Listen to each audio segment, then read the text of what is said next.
죽은 나사로를 살리신 부활의 능력으로 우리가 이겨내자. 아직 늦지 않았다.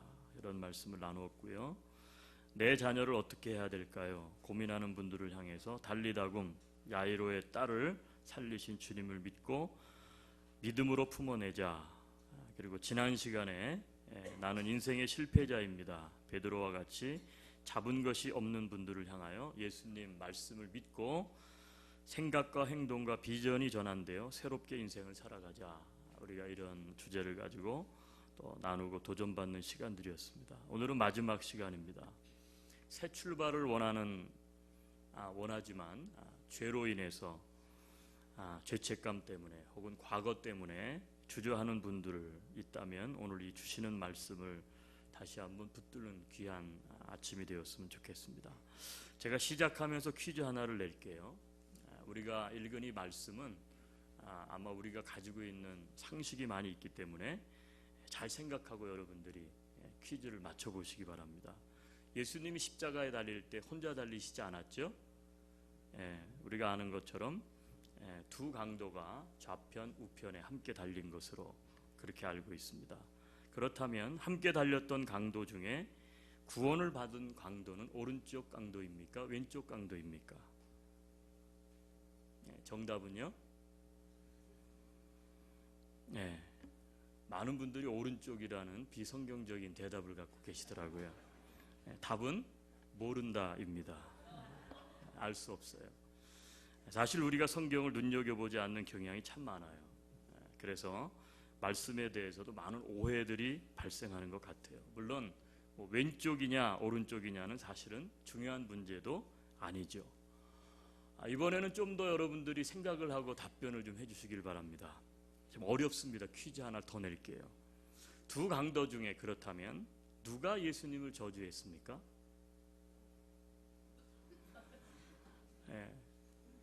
모른다 이렇게 답변하신 분은 정말 성경을 모르시는 분이에요.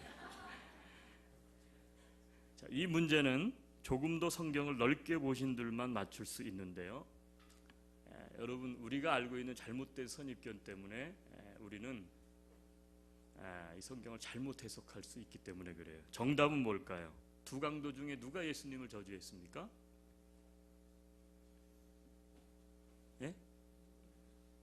둘 다입니다. 둘 다. 목사님 오늘 누가복음에 분명히 읽었는데 한 강도가 저주했고요, 한 강도는 저주하지 않았는데요. 그렇게 여러분 성경을 보셨지만 그렇지 않습니다. 자, 성경을 한 군데 열게요. 마태복음 27장 44절. 마태복음 27장 44절. 앞에 스크린에도 있는데 함께 읽겠습니다. 시작. 함께 십자가에 못 박힌 강도들이 이와 같이 욕하더라. 여기 뭐라 그랬어요? 함께 십자가에 못 박힌 강도들도 이와 같이 욕하더라. 마태는 그렇게 기록을 하고 있어요.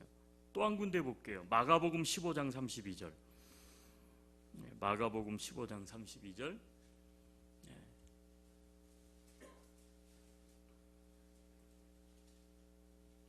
밑에 있죠? 아예 안 찾으시네요. 앞에 나오니까. 아주 눈치가 보통이 아닙니다. 우리는 32절 같이 읽어요. 시작. 이스라엘의 왕 그리스도가 지금 십자가에서 내려와 우리가 꼭 함께 십자가에 못 박힌 자들도. 자, 여기 보면 분명히 마태복음과 그리고 마가복음에는 십자가에 함께 달렸던 두 강도가 동일하게 욕을 했다, 저주했다, 조롱했다고 기록하고 있어요. 그런데 오늘 우리 본문은 누가복음이에요. 누가복음에는 한 사람이 조롱한 것으로 그렇게 기록되어 있습니다. 여러분 이것은 의미가 있다고 저는 생각해요. 무슨 얘기일까요? 성경을 우리가 읽어보면 처음에 이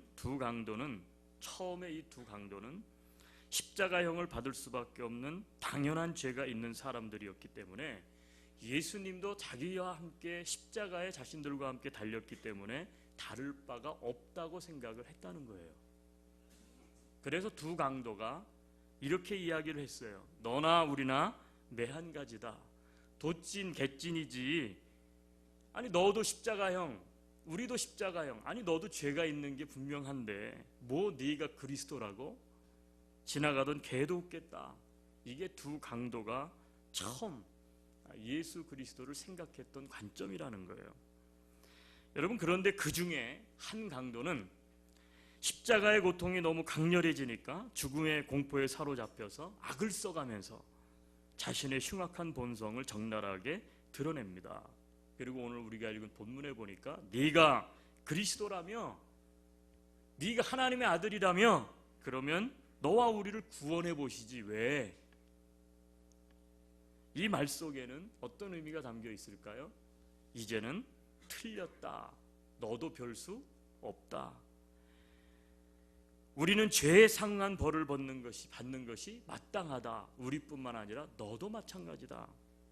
이 얘기는 무슨 메시지를 암시합니까? 우리에게 기회는 없다라고 하는 체념이 담겨 있다는 것입니다. 여러분, 재소자들이 감옥에서 새 삶을 살려고 막 이제 감옥에 들어가 가지고 반성하고 몸부림을 칩니다. 그런데 참 재미있는 사실은 뭐냐면 같은 처지에 있어서 누구보다도 고통을 알고, 그렇죠?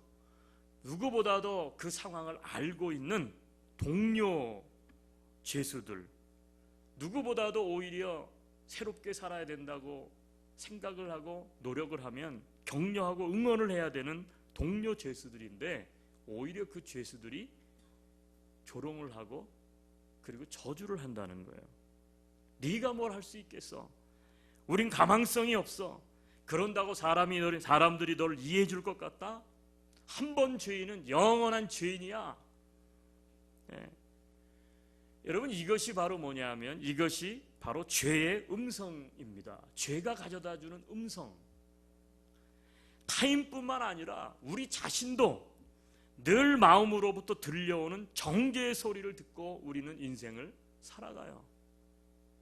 너의 과거를 네 자신은 알잖아. 너 같은 사람이 달라질 수 있을 것 같아? 이게 바로 뭐예요?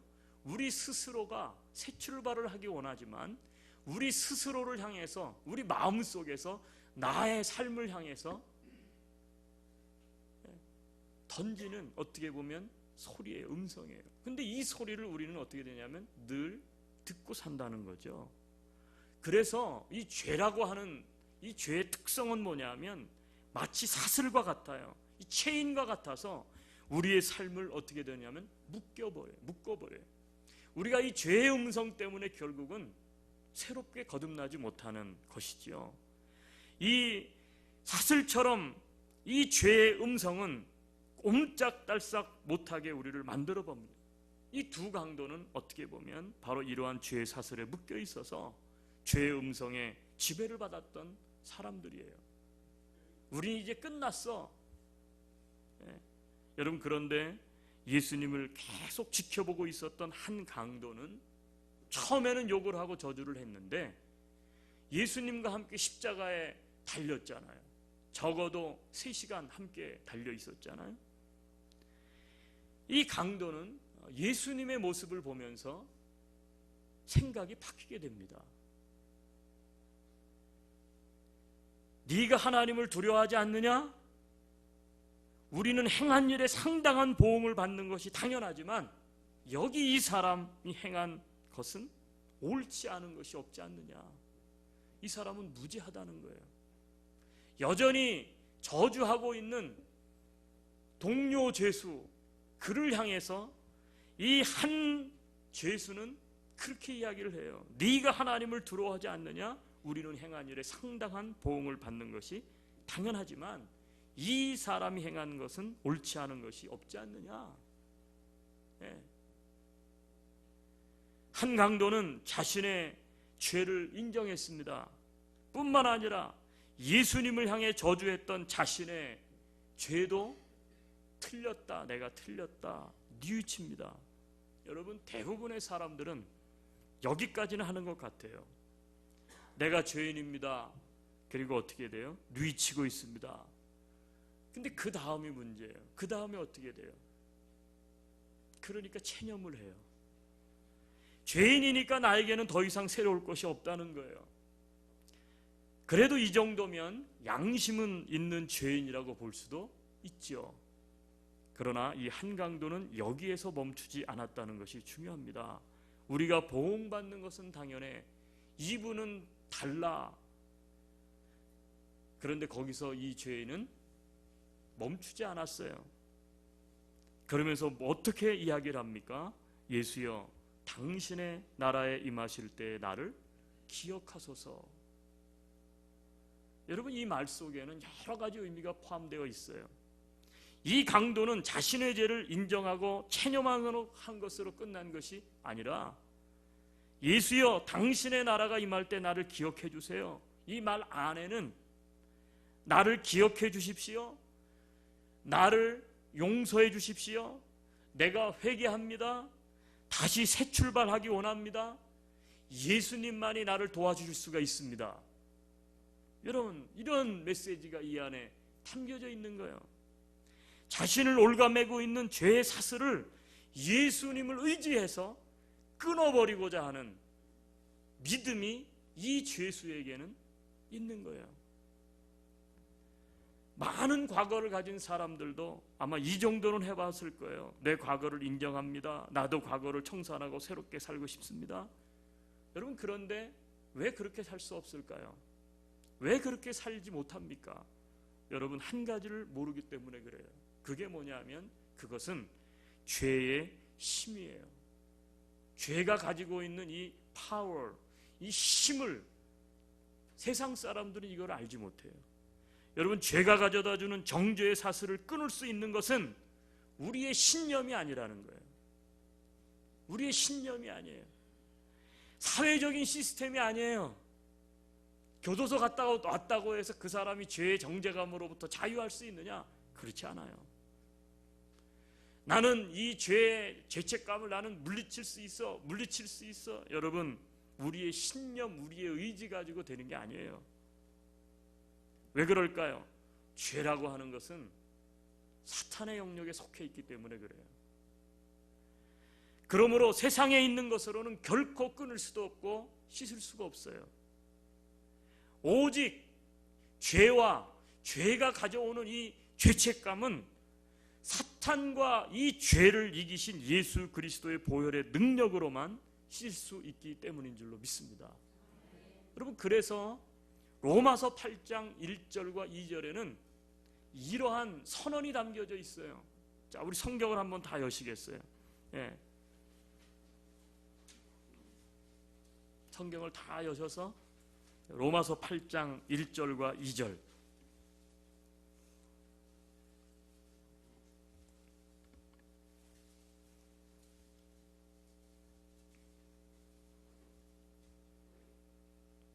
예, 스크린 안 준비해 주신 게 기가 막힌 일이에요. 안 보여주셔도 돼요. 예, 꺼주세요. 이거는 우리가 가진 성경을 찾아서 보고 너무나 중요한 구절이기 때문에 여러분들이 밑줄을 쳐놓아야 되는 그러한 구절이에요. 우리 성경을 한번 봅시다. 천천히 1절 2절 시작. 그러므로 이제 그리스도 예수 안에 있는 자에게는 결코 정죄함이 없나니 이는 그리스도 예수 안에 있는 생명의 성령의 법이 죄와 사망의 법에서 너를 해방하였습니다. 성경은 이렇게 말씀합니다. 그러므로 이제 그리스도 예수 안에 있는 자에게는 결코 정죄함이 없어요. 여러분, 죄는 사단의 영역이에요. 죄는 사망을 가져오죠. 심판을 가져와요. 그 권세를 누가 가지고 있느냐? 사단이 가지고 있어요. 예. 결코 죄를 가지고 있으면, 죄의 문제를 해결받지 않으면 어떻게 돼요? 사단은 계속해서 우리를 참소합니다. 고소한다는 거예요. 너 죄 있어. 너 죄 지었잖아. 내가 네가 한 일을 아는데 네가 그렇게 아닌 척 해봤자 소용없어. 그것이 우리의 마음속에 사단의 정죄가 소리를 내요. 그래서 우리는 그 소리 때문에 이 죄책감을 떨쳐버릴 수가 없어요. 그런데 오늘 성경은 이렇게 이야기해요. 그러므로 이제 그리스도 예수 안에 있는 자에게는 결코 정죄함이 없나니. 그런데 이 정죄의 소리를 끊을 수 있는 방법은 오직 하나밖에 없다는 거예요. 그게 뭐예요? 그리스도 예수 안에 있는 자만 이 정죄의 소리를 끊을 수가 있어요.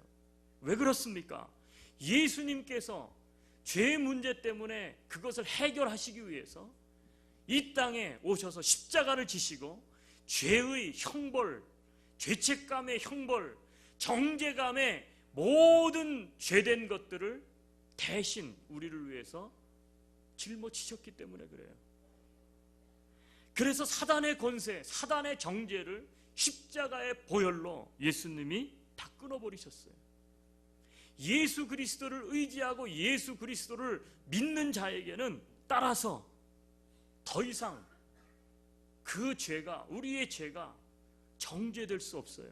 정죄받지 않아요. 왜냐하면 예수님께서 해결하셨기 때문인 줄로 믿습니다. 그래서 예수 그리스도 안에 있는 자에게는 정죄함이 없는 거예요.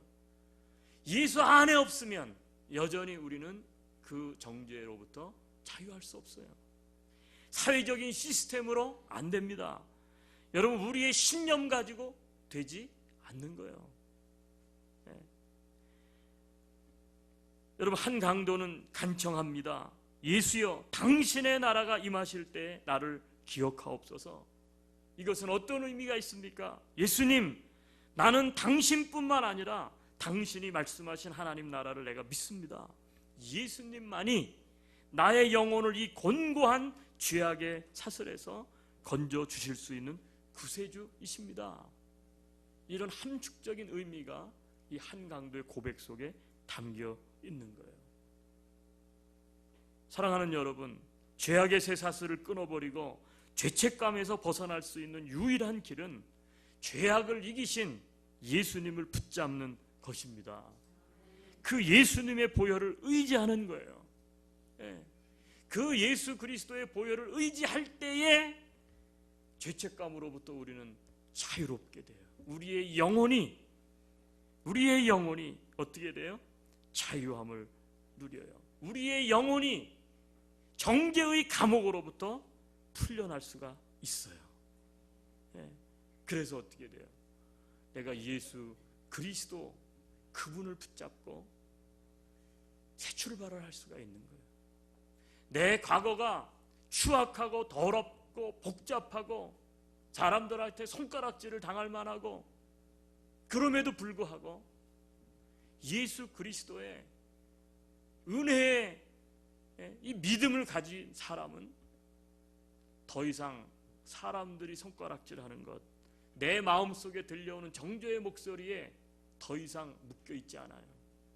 은혜의 소리, 내가 너의 죄를 사하였다. 다시는 가서 죄를 짓지 말아라. 새롭게 살아라. 여러분, 이 소리를 들을 수 있게 되는 줄로 믿습니다. 그래서 어떻게 돼요? 새롭게 시작할 수가 있는 거예요.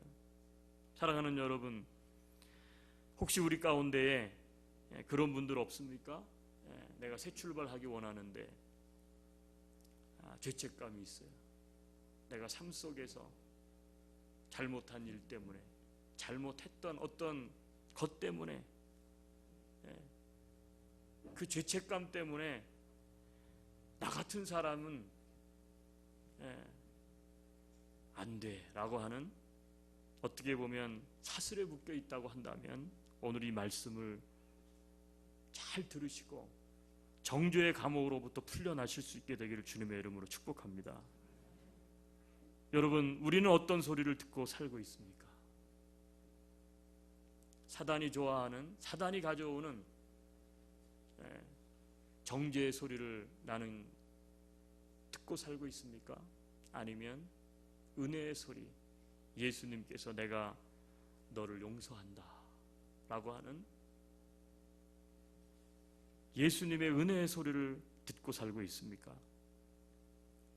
여러분, 생활 속에서도 저는 마찬가지라고 생각해요.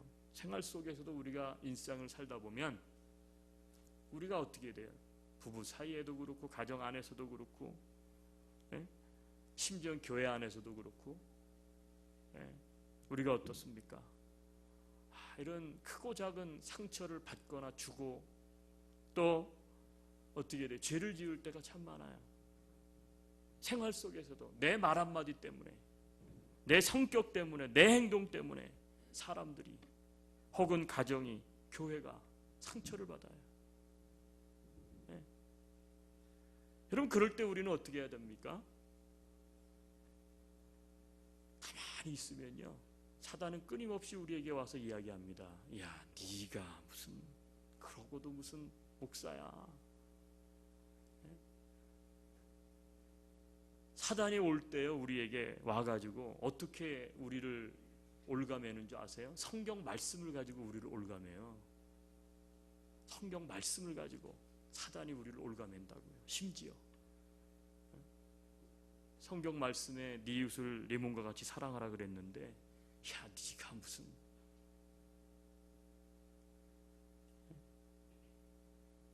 어떻게 돼요? 계속 그거에 올가매을 당하는 거예요. 여러분, 어떻게 그 사슬을 끊을 수 있습니까? 생활 속에서도 이러면 되는 거 아니에요? 미안합니다. 네? 미안합니다. 사람과의 관계 속에서도 내가 생각이 짧았습니다. 내가 잘못했습니다. 한마디면 해결되는 거 아닙니까? 한마디면 회복되는 거 아니에요? 회개하고 돌이키면 그 한마디면 풀어지잖아요. 근데 그거를 못해. 그러니 어떻게 돼요? 은혜 안으로 들어갈 수가 없어. 계속 그것이 자기를 딱 붙잡고 있어. 내가 했던 말, 내가 했던 행동이 내 인생을 계속 붙잡고 있어서 사람과의 관계도 그렇고 점점 어떻게 돼요? 힘들어지는 거예요. 용서해 주십시오 하면, 회개하면 지옥이 아니라 천국이 열리게 되는 줄로 믿습니다. 한번 따라 합시다. 용서하면 천국이 열린다. 회개하면 천국이 열린다. 그렇지 않아요? 네? 용서해 주십시오, 죄송합니다, 잘못했습니다 하면 지옥이 아니라 천국이 열리잖아요. 네? 사람과의 관계도 그렇고 하나님에게도 그렇고. 네? 마태복음 26장에 가면 예수님의 12제자 가운데 어떻게 보면 가장 불행한 인생 살한 한 제자의 사건이 등장합니다. 저는 이 본문을 읽을 때 처음에 굉장히 이상했어요. 이해가 안 됐어요, 이 본문이. 왜 그러냐면 여러분도 잘 알고 있는 것처럼 최후의 만찬에 예수님께서 제자들과 함께 이제 만찬을 베푸시는 자리에 있었던 사건이잖아요. 자, 근데 그때에 예수님께서 분위기를 깨는 말씀을 하세요. 그렇죠? 내가 이제 곧 십자가에 달려 죽을 것이다. 그러면서 더 심각한 얘기를 하는데, 그건 뭐냐면 나와 함께 있는 이 제자들 중에 한 사람이 나를 팔아넘길 것이다. 이런 청천벽력 같은 일어나서는 안 될 이야기를 하세요.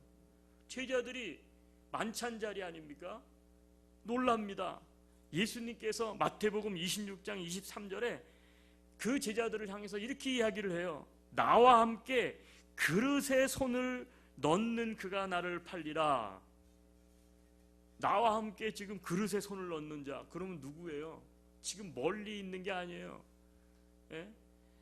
예수님을 팔아넘기는 것은 사단이 아니고, 예수님을 팔아넘기는 것은 적군이 아니고, 예수님을 팔아넘기는 것은 다른 사람이 아니고, 우리 지금 나와 함께 이 그릇에 손을 넣는 사람이라는 거예요. 예.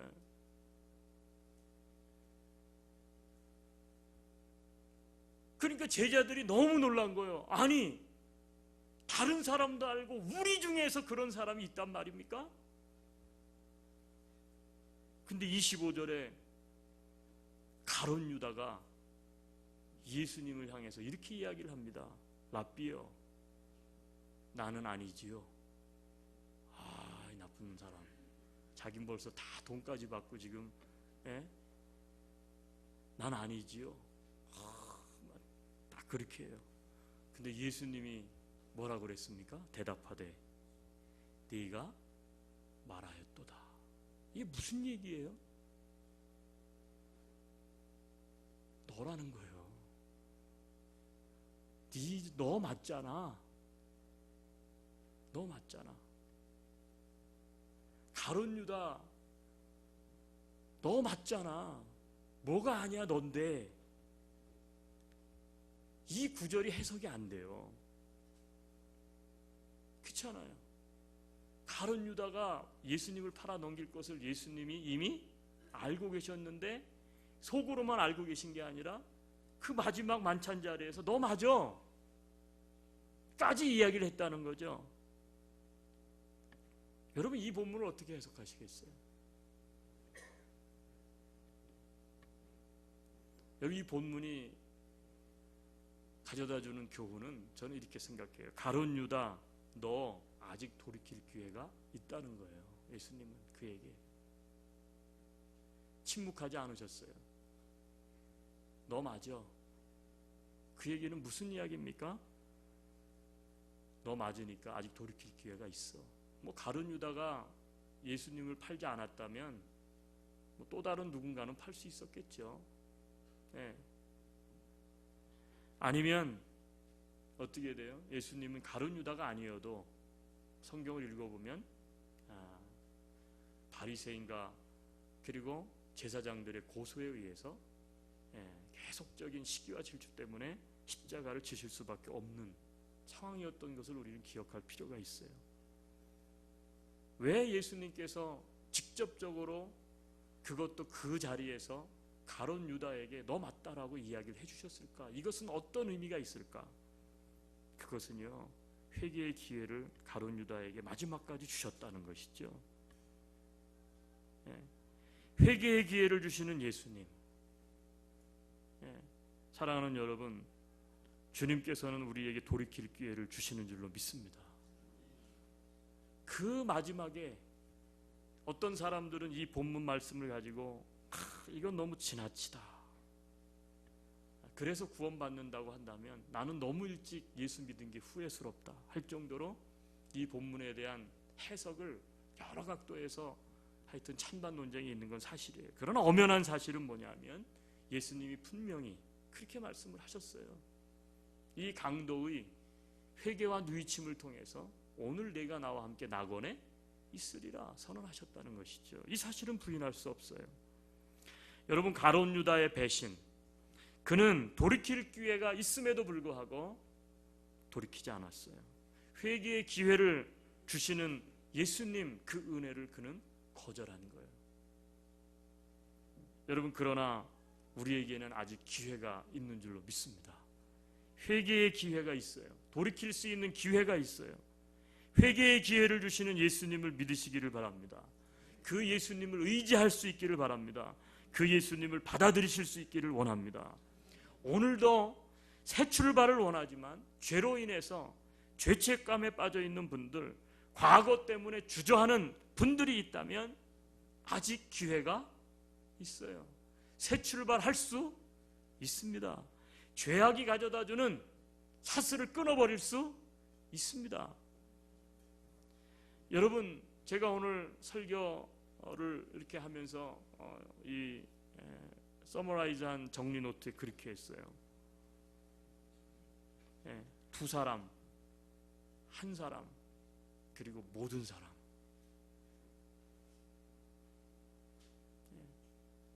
여러분, 분명히 우리는 이 세 종류의 사람 중에 한 종류의 사람일 거예요.